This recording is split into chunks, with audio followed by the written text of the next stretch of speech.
Hi guys, welcome back. This is Sean from Play by Pause, and today we're going to talk about one of the rules of filmmaking, which is the 180-degree shutter rules.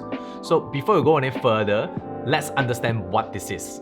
So this concept came from the mechanical workings of an old film camera. The film exposed to a certain amount of time before the rotating disc cover in front of the films. And so instead of shutter speeds expressed in seconds as we know today, the rotating disc use shutter angle, and the most common shutter angles is 180 degree. So it kind of gives us a standard of film looks in the film industry. So something to keep in mind, these 180 degree rules also create so-called motion blur as we know. Therefore, these 180 degree rules has a similar concept as the shutter speeds. So it can be explained as the relationship between the shutter speeds and frame rates while recording motion in video. In short, these rules mimics motions of a human eyes in a real-world experience. So it kind of gives us the human eyes motion blur.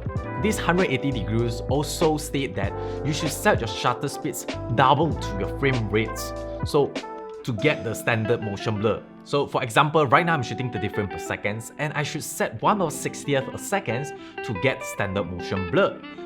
So this is kind of the basic idea. But what if you are not shooting a typical 24, 25 or even 30 frames per second? So in this video, my question is, first off, since the 180 degree rules and the shutter speed creates motion blur, can I get the same amount of motion blur if I change the frame rate yet remain the shutter speeds in constants? Secondly, which frame rate should I use in a slow-mo such as 60 frames per second or 130 frames per second, since there's no slow-mo rules in the old days? And lastly, does it really matter in a real-world projects? To give you guys a better idea, we have shot this test in various shutter speeds, and something to keep in mind, we have set this project in 30 frames per second. First off, I'm going to show how shutter speed affects the motion blur in different frame rates. Something to keep in mind, this video was uploaded at 30 frames per second, but this concept is similar if you are applied to 24 or 25 frames per second.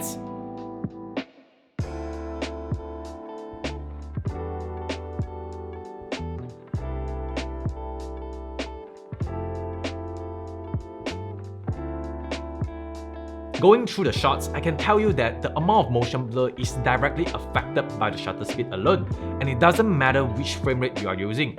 As you can see from this test, there isn't any difference between 30 frames per second and 60 frames per second as long as we set the shutter speed the same. This leads to second questions, which frame rate or should we follow 180 degree rules when we are shooting in slow-mos? And this depends on what you plan to do with footage. When you're shooting in slow-mo and you plan to slow things down in post, then yes, following the rules would make sense because you want some motion blurs even you slow things down in post. However, there's certain case I will crank out the shutter speeds and break the rules. In this test, you can see the water looks crispier and sharper when we are using a higher shutter speed when it compares to the one that follows 180 degree shutter angle rule. Both of the images would have the same sharpness. However, it looks clearer at the right due to the lesser motion blur. But what if you're not planning to slow down higher frame rate shots, yet you want to get the standard motion blur in real time? In that case, I would suggest you to use a slower 180 shutter angle rules. For example, shooting at 1/60th or even 1/20th to get a similar motion blur from 30 frames per second in 1/60th. Ideally, I will pick 1/60th over 1/120th, but I understand that sometimes there's a need to crank up a shutter speed a bit more to lower down exposure when you don't have an empty filter with you. Now we understand the fundamental and how it feels and looks when we follow and break the rules. To further illustrate my point, I filmed a short B-roll sequence with my partner using two different shutter speeds, two camera side-by-side setups. One followed the 180 degree shutter angle rules, using 1/60th a second throughout the whole video with an anti-filter, and the others doesn't follow the rules. And let's have a look.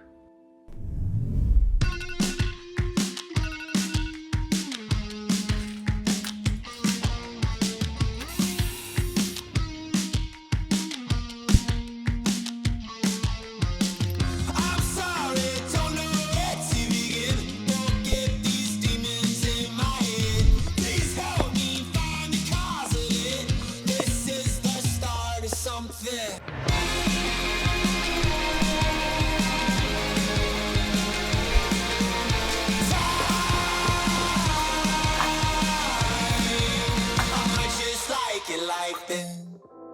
As you can see, there are subtle differences at the beginning of the videos. Since the pace of the action sequence is slower, but as the pace got faster, you will notice the difference there. You can feel there's lesser motion blur and more sharpening at the right image. So it feels like you're watching or playing some high refresh rate video. Some people might like it, some people might feel unnatural. Even though there's no exact answer for this, but I'm just curious which is the more preferable looks for most people. So I sent this clip to 8 of my friends, and surprisingly, 4 of them prefer the one at the left and the others prefer the right. So what do you think? Do you prefer the more standard cinematic motion blur, or you prefer the more choppier, energetic kind of looks? Let me know in the comment section below. So what have I learned from a test? First off, the 180 shutter angle rules says nothing about how much blur you can get, because when I'm shooting 30 frames per second using 1/60 seconds, since I need to follow the rules, I'm still able to get the same motion blur when I'm shooting 60 frames per second with a 1/60 seconds. Secondly, the 180 shutter angle rules doesn't really apply for a higher frame rate footage.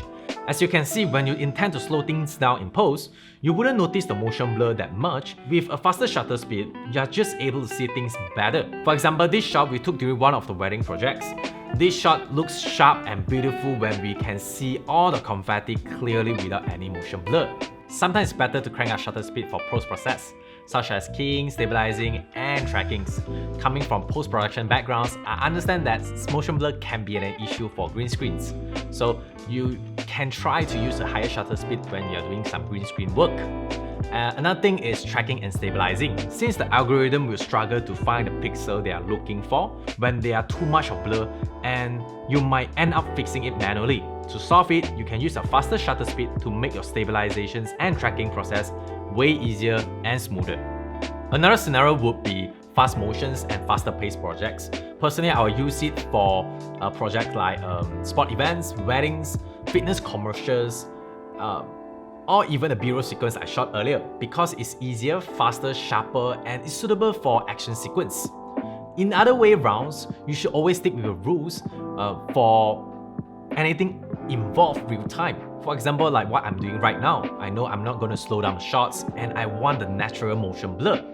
Lastly, flickering issue. In this particular phone shot in a B-roll sequence, the higher shutter speeds create flickering, so make sure you get the shutter speed in sync with the scan lines or refresh rate of the screen. So the rules can be a good guideline for filmmaking process, but sometimes depending on your desired outcome for projects, there's no harm breaking the rules. Until next time, create and have fun. I'll see you guys in the next video.